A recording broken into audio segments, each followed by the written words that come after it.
Gold, trusted gold buyers. మీరు తాకట్టు పెట్టిన బంగారాన్ని విడిపించి ఈ రోజు ఉన్న మార్కెట్ ధరకు కొనబడను. వాడికి కథ చెప్పి ఒప్పించి చేయడం కంటే ఇది సుఖం కదా. ఇంకోటి ఏంటి, నా గురించి బాగా తెలుసు ఆల్రెడీ. శివ అయిపోయింది, క్షణక్షణం జరుగుతుంది. అవును. సో నాకంటే ఇంతకంటే ఎక్కువ తెలిసిన మనిషికి నేను కన్విన్స్ చేసి చెప్పడం కష్టం కదా. సో ఇది నాకు చాలా కంఫర్ట్ జోను, హ్యాపీగా ఫీల్ అయ్యా. మనీ కంటే ముందు మీరు ఆర్జీవికి వేరే కథ చెప్పారట, అదేం కథ? అది ఒక కథ, అది ఒక ఇన్సూరెన్స్ బ్యాక్గ్రౌండ్లో, అది కూడా కామెడీయే. అయితే ఇన్సూరెన్స్ డబ్బుల కోసం తన భర్త చనిపోయాడని వాడిని దాచిపెట్టేసి చేస్తూ ఉంటుంది, అలాంటి కథ ఒకటి. ఓకే. అది చూశాక ఇది బాగుంది, ఇంకొకసారి తను ఒక సినిమా చెప్పి రూత్లెస్ పీపుల్ అది చూడమన్నాడు. చూసి రెంట్లో మీకు ఏది నచ్చితే అది చేద్దామంటే నాకు ఇది బెటర్గా అనిపించింది. దీనిలో ఎక్కువ ట్విస్ట్లు ఉన్నాయి. సో దాన్ని సరే దీన్ని మరి దీని మీద వర్క్ చేయండి అంటే నేను ఒక 5-10 డేస్లో ఒక వెర్షన్ చెప్పేశాను. అది తనకు నచ్చింది, అలా మొదలైంది ఆ సినిమా.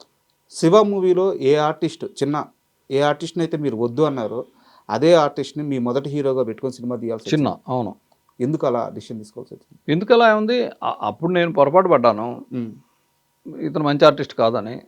శివ చేసేటప్పుడు ఇతను మంచి ఆర్టిస్ట్ అని ఫిక్స్ అయ్యాను. ఇంకోటి అతనికి నాకు బాగా సాన్నిహిత్యం పెరిగింది, కంఫర్ట్ జోన్ ఉంది. జేడి చక్రవర్తి, వాళ్ళిద్దరూ నాతో చాలా హాయిగా ఉంటారు. సో డైరెక్ట్ చేసే మనిషికి ఎదురుగా కెమెరా ముందున్న ఆర్టిస్టులతో కంఫర్టబిలిటీ ఉంటే బెటర్ ఇన్పుట్ వస్తుంది. చిన్న కోరిక కూడా ఏదో మీరు తీర్చారట శివ సినిమా అప్పుడే. కోరిక మీ దగ్గరికి వచ్చి ఒక రిక్వెస్ట్ చేశారంట, ఇప్పటిదాకా ఫ్లైట్ ఎక్కలేదు నేను, ఒక్కసారి అదే ఫ్లైట్ ఎక్కలేదు అనేవాడు ఎప్పుడు. నిన్ను ఫ్లైట్ ఎక్కిస్తాను చిన్న నేను అని చాలా ఎక్స్టెంపోర్లో మాట్లాడినమాట. అయితే ఇప్పుడు ఇందాక మీరు అనుకున్న పోల్ను కొట్టుకునే షాటు ఎప్పుడేసావు నాగేశ్వరరావు అంటే, ఎల్లుండి రేపు రాత్రి రేపు ఈవినింగ్ ట్రైన్కి చిన్న ఎక్కుతాడు, ఎల్లుండి ఈవినింగ్ మనం షూట్ చేసుకోవచ్చు, పగలంతా ఖాళీగా ఉంటాడు. లేదు ఇవాళ నైట్ ప్లాన్ చేద్దాం, ఇవాళ ప్లాన్ చేయండి అన్నాడు. లేదు రాము, ఆల్రెడీ టికెట్ వేసేసారు, ట్రైన్ టికెట్. అంటే ఓ మోస్తరు ఆర్టిస్టులు అందరికీ ట్రైన్ టికెట్లు, బాగా పెద్ద ఆర్టిస్టులు అయితే ఫ్లైట్ వేసేవాడు. అంటే లేదు ఎలాగైనా సరే తెప్పించండి. సాధ్యం అంటే అసాధ్యం ఏముండదు, ఖర్చు ఎక్కువ అవుద్ది అంటే. ప్రొడక్షన్కి ఖర్చు అవుతుంటే నేను కొంచెం పెయిన్ ఫీల్ అవుతా. ఒక సామెత కూడా ఉంది, ఇండస్ట్రీలో నిర్మాతల గురించి శివనాగేశ్వరరావు ఆలోచించినట్టు నిర్మాతలు శివనాగేశ్వరరావు గురించి ఆలోచించలేదు అని చెప్పి ఒక సామెత. అది నిజమే, నమ్ముతా. అయితే నిధి ప్రసాద్కి ఫోన్ చేసి ఆ టికెట్ క్యాన్సిల్ చేసి ఈవినింగ్ ఫ్లైట్లో అతన్ని పంపించండి అన్న. పంపించానంటే ఏమయ్యా నీకు ప్లాన్ చేస్తావు, ఎలా ప్లాన్ చేస్తావు అది అని అతనికి నాకు చిన్న ఆర్గ్యుమెంట్. తప్పదు, ఈవినింగ్ ఫ్లైట్కి ఎక్కించు అని ఫోన్ పెట్టేస్తే అతను ఈవినింగ్ ఫ్లైట్కి వచ్చాడు. డైరెక్ట్గా లొకేషన్కి వచ్చాడు, మళ్ళీ ఎయిర్పోర్ట్ నుంచి, బేగంపేట ఎయిర్పోర్టు, సికింద్రాబాద్ గన్రాక్ ఎన్క్లేవ్. ఆ బ్యాగ్ వేసుకుని వచ్చి నాగేశ్వరరావు గారు అని అరుస్తున్నాడు. అప్పుడు మేము వెళ్ళి రెడీ అవుతున్నాం అంతా. వచ్చి ఏంటంటే, సార్ దీని మీద ఆటోగ్రాఫ్ పెట్టండి సార్ అన్న. బోర్డింగ్ పాస్, అప్పుడు బోర్డింగ్ పాస్లు ఇచ్చేవాళ్ళు పెద్దవి, దాని మీద ఆటోగ్రాఫ్ డేట్ వేసా. ఇప్పుడు కొంత తన దగ్గర అది.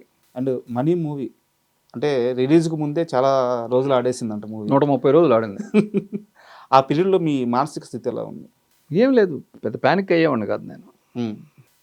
ఇది రిలీజ్ అయ్యే పరిస్థితి లేదు అనుకునేవాడిని.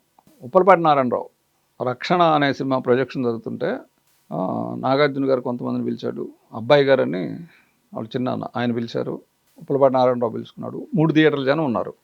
ఆయన బాగా టెన్షన్ పడుతున్నాడు. ఏంటన్నయ్య టెన్షన్ పడుతున్నావు అంటే, ఏమన్నాయా ఎవరు పెడితే నాగార్జున గారు పిలిచారు, అబ్బాయి గారు పిలిచారు, నేను పిలిచాను, ఇప్పుడు ఎవరికి చూపించాలి సినిమా, ఒక సీటుకి 3 సీట్లు జనం ఉన్నారు.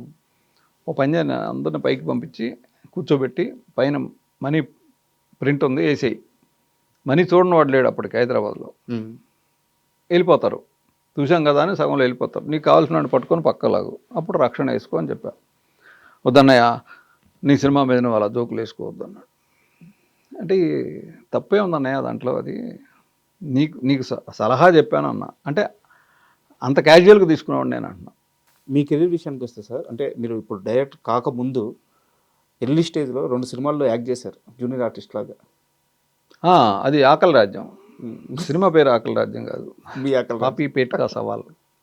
అది సన్నాయప్పన్న అనే ఒక సినిమా, బట్ కెమెరాకి దొరకకుండా దూరంగా ఉండేవాడిని. అక్కడ బురిపాలెం బొల్లాడు డైరెక్టర్ బీరమ్మస్తానరావు గారు.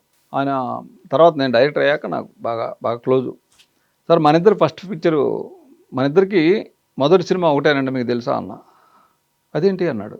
మీ సినిమా బురిపాలెం బుల్లివాడ ఫస్ట్ సినిమా కదా మీకు అన్న. అవునా, నాకు కూడా అదే మొదటి సినిమా. అదేంటి అన్నాడు. దాంట్లో జూనియర్లో నుంచున్నానండి అన్న. భలేవాడు నువ్వు పెద్దాన్ని అని. ఆయన మా గుంటూరు ఆయనది కూడా. ఎంత ఇచ్చేస్తారు అప్పట్లో? 3 రోజులకు 100 రూపాయలు ఇచ్చేవాళ్ళు. ఓకే. అండ్ మీ కెరీర్ స్టార్టింగ్ విజయ నిర్మల్ గారి దగ్గర చాలా ఎక్కువ సినిమాలు చేశారు. సో విజయనగరం గారి దగ్గర తక్కువ, 2 భోగిమంటలు, అంతం కాదు ఆరంభం, 2. సో వారి వర్కింగ్ స్టైల్ ఎలా ఉండేది? ఆవిడ పని రాక్షసి. ఆవిడే నిర్మాత బాగుండాలి అంటే, కోర్స్ నేను పనిచేసిన ఎక్కువ మంది డైరెక్టర్లు, మత్సన్ రావు గారు కానీ, సిఎస్ రావు గారు కానీ, విజయనగరం గారు కానీ, ప్రొడ్యూసర్ క్షేమం ఎక్కువ చూసేవాళ్ళు. ఆ టైంలో కృష్ణ గారితో మీకు బాగా గుర్తుండిపోయే ఇన్సిడెంట్ ఏదైనా చెప్తారా? అలాగే కృష్ణ గారిని కూడా మీరు బాగా ఇమిటేట్ చేస్తారంట. కృష్ణ గారిని నేను పెద్దగా కృష్ణ గారిని ఎవరైనా ఇమిటేట్ చేయగలరు. ఇప్పుడు మీ కెమెరా పట్టుకుని ఆయన కూడా చేయగలరు. ఆయన మాట్లాడే విధానం అలా ఉంటుంది. ఆయనకి ఒక్క షూటింగ్లో అంటే ఎప్పుడు మా మేడం ఏం చెప్తే అది వినేవాడు. ఒకే ఒక పర్టికులర్ దాంట్లో గడ్డం పెట్టేసి ఆయనకి కన్వర్లాల్, అంతం కాదు ఆరంభం, డబుల్ యాక్షన్. ఓకే. ఒకదానికి గడ్డం ఉంటుంది, ఒకదానికి గడ్డం లేదు. సో ఈ గడ్డం అంటించినప్పుడు ఏంటంటే గమ్ పెట్టి, ఇప్పుడున్నంత టెక్నాలజీ అప్పుడు లేదు. ఈవెన్ రామారావు గారికి కూడా గడ్డం పెట్టేటప్పుడు గమ్ అంటించి దాని మీద ఎలా గట్టిగా ఒత్తారు. అది స్పిరిట్ ఉంటుంది దానిలో. అది చర్మాన్ని బాగా అంటే వేడి, ఒక రకమైన ఇరిటేషన్ ఉంటుంది. సో ఆ గెటప్ వేస్తే మాత్రం వెంటనే షూట్ చేయాలి.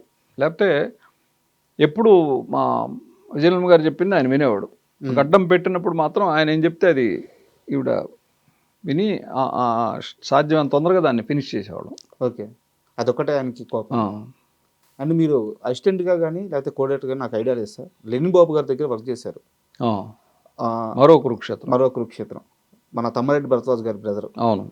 అండ్ దానికి ముందు ఇప్పుడు మీరు తీసిన సినిమా కూడా అప్పటికి రిలీజ్ అవ్వాల. తమ్మారెడ్డి గారు మీకు ఛాన్స్ ఇచ్చేటప్పటికి మనీ కూడా రిలీజ్ అవ్వాల. అవును.